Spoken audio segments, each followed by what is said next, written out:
My daughter's always giving me skin products to try, and I always use them for a few days, and then I just get bored and stop.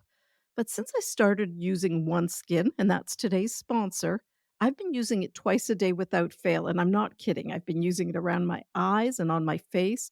And within a week, I'm already seeing differences. It's easy to use, and my skin really feels soft, and I think it looks healthier.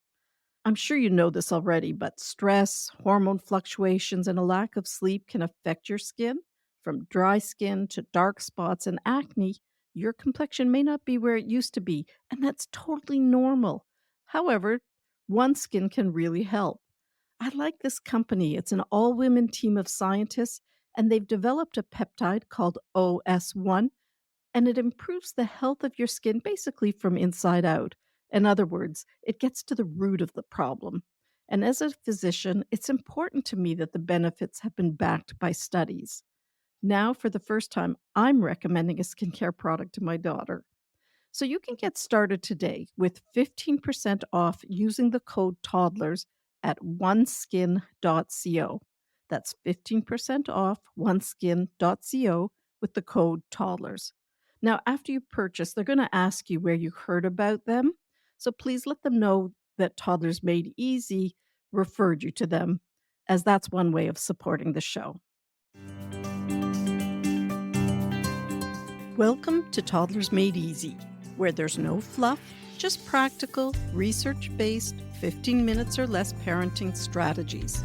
For those of you who don't know me, I'm Dr. Cathryn, a pediatrician with more than 33 years of experience. I'm the author of 2 parenting books, the founder of Healthiest Baby, and the mother of 4 amazing adult kids. And let's not forget Smudge, my great big golden doodle. Today, we're going to talk about an issue that I hear about daily from the families that I work with. Just yesterday, Marlene shared her annoyance. I asked Shelley to put on her shoes so we could leave for the grocery store. Instead, she bolted for the toy room, giggling, completely ignoring my request. Matt said, "At dinner time, I repeatedly told my 4-year-old to stop throwing peas, but he just laughed and threw another one, hitting the dog." And Gina told me, "During bath time, I asked my son to sit down in the bathtub for safety reasons, and he looked right at me, and then he continued to stand, splashing water everywhere." As you can probably tell, we're talking about not listening. And today I'm going to share some strategies that will inspire better listening without turning you into a pushover. Parenting can often feel like a never ending to do list, from prepping meals and cleaning up spills to juggling work commitments and personal self care. In the hustle and bustle, it's tempting to adopt a business-like manner with your toddler, doling out commands and expecting immediate obedience. But what if there was a better way? A way to not only get your toddler to listen, but also nurture their emotional intelligence along the way. Now, before we dive into some big hearted approaches that actually work, let's step back and consider why little kids may not be listening to you in the first place. It's completely normal for toddlers to ignore instructions. These pint sized little explorers are experiencing a whirlwind of changes. They're learning to walk and talk and discover the world around them. Now, when toddlers realize they have preferences and that they can make choices, their desire for independence actually goes a little wild. If they don't get the chance to exercise their independence, let's say by choosing their outfit or deciding which bedtime story to read, well, they might channel their frustration into rebellious acts like ignoring your instructions. So, understanding the developmental context can make this behavior less frustrating, but it's not the entire solution. Before we get into the actionable tips, let's talk about your own triggers for a moment. When your child doesn't listen, it can evoke powerful feelings. Recognizing your own emotional triggers can help you maintain your composure. One useful trick is the power pause. I call this the power pause method. In the heat of the moment, pause and take a deep breath. Count to 4 as you inhale and 8 as you exhale. Ground yourself before engaging with your toddler. In other words, say nothing until you feel calm. Okay, so now let's talk about how to make toddler listening easier. You've taken the power pause, you've let your nervous system calm down, and now you're ready to say or do things to help your child listen up. How you ask your child to give up something fun for something they may have no interest in doing is key. Recognizing that it's tough to pause a fun activity, let's say to go fetch a sibling from school, well, this can greatly improve your child's willingness to cooperate. For instance, you could say, I know it's really fun playing with your blocks right now, but it's time to go get your brother from school. Do you want to put your shoes on yourself or should I help?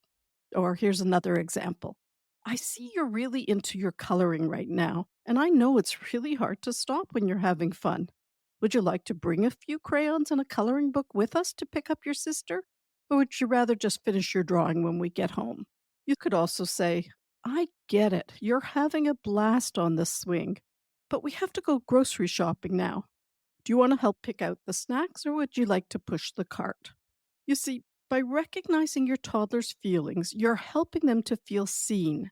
And when we feel seen, we feel understood and valued, which makes it a whole lot easier to get on board with what's being asked of them. However, before you issue any directives, make sure you're tuned into your child. Get down to their eye level, make eye contact, and use a calm voice. For example, say, I see you're really enjoying building that tower, but sweetheart, it's time to go have lunch now. Would you like to help set the table? Also, simplify your language. Toddlers may not have a vast vocabulary or a long attention span. Keep your instructions simple, straightforward, and actionable. Another tool that's very simple but effective is to sprinkle choices throughout the day.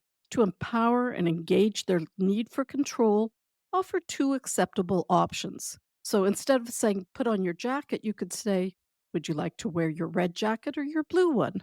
But not everything has to be a choice. Too many choices can actually be stressful, especially when your kids are tired. So use your judgment on how much is the right amount for your child. Also, remember to praise your toddler when they listen. Be specific and genuine. Say something like, oh, I really appreciate how quickly you put your toys away. Just that's all. The next point is something that is not one that comes intuitively, but when we stop viewing our kids as the problem and instead look at the dilemma as the problem, well, then we can solve things differently. For instance, you're working so hard on that puzzle, and I can see that you don't want to stop it. But Corey has an appointment at the vet, and we need to get him into the car so we can go. How can we solve this problem? Early on, your child may not be able to answer that question, and you may need to give them some prompts to help them. Like you could say, how about you carry Corey to the car so he doesn't feel scared? I'll put the puzzle on the kitchen table so you can finish it when we get back. Lastly, a really effective way to solve virtually any difficult kid moment is to turn the moment into play. So turn chores into games or races or pretend play or sing songs, and that makes a task much more engaging and fun. For instance, when it's time to clean up, ask your child to put away all the green toys or tell them that only tigers can put the toys away in 5 seconds. Let's see how many you can put away in 5 seconds. So, to finish up, parenting doesn't have to be a series of power struggles and meltdowns. By understanding your toddler's developmental stage and acknowledging their feelings and using respectful language and strategies, you can foster a more cooperative and harmonious family environment. Are you ready to turn those tough toddler moments into opportunities for growth and connection? We'll dive into our Toddlers Made Easy online course. There's no fluff, just real, actionable strategies to help you raise kids who are not just well behaved, but also kind, generous, and emotionally balanced. Trust me, you'll want to bookmark this. Check it out in the show notes because the journey to easier and happier parenting starts now. With Toddler Made Easy, you're not just buying a product, you're investing in a happier, calmer, and more fulfilling family life. That's it for now. Happy parenting, and I'll see you soon.